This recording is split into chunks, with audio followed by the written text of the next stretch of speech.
This is the exploded view of an Oak Park station with diesel horn. You notice there's 5 fingers that you pry up, and then you can pull the little bell off the end. There's a little solenoid right here. This one was badly rusted, so I took it out and I cleaned it up with a Dremel tool as best I could.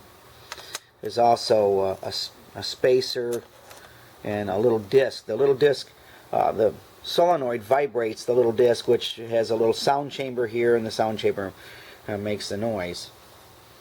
The solenoid goes back in through here.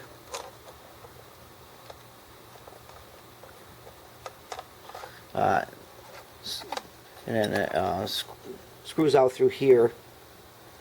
Get that without. And when you reassemble one of these, you have to make sure that the insulation comes through the bell housing so that it doesn't ground out. It's not so important on the other side, but one side has to be insulated so that it doesn't ground out. Now we'll reassemble it and we'll see how it sounds. Okay, to reassemble it, the reed goes in first, then this little spacer, there's a little groove side, if you can see it, and that goes in next.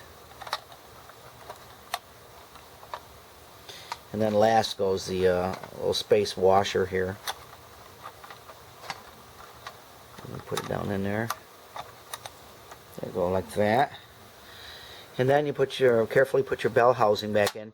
Make sure that the wire stays insulated all the way through the bell housing so it doesn't ground out on one side.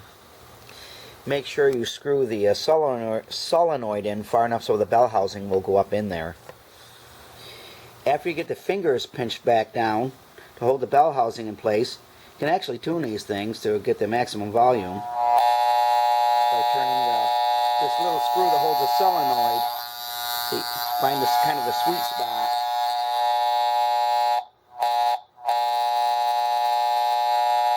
Just like that. Seems to be right there for this one. Once you find the sweet spot and you have it sounding like you want it to, you can just gently screw the nut back on to keep the solenoid from moving around. Give it one last test to make sure nothing changed. When I reassemble Marx things with the tabs, I don't fold all the tabs down tight. I only fold enough to anchor, and I just give them a little turn like that, just to anchor 4 of them so it doesn't come apart. That way, if you have to repair it again, it's a lot easier to get into, and you don't take a chance on if you do break off a tab, you'll have other tabs to anchor with. So that's why I do that way.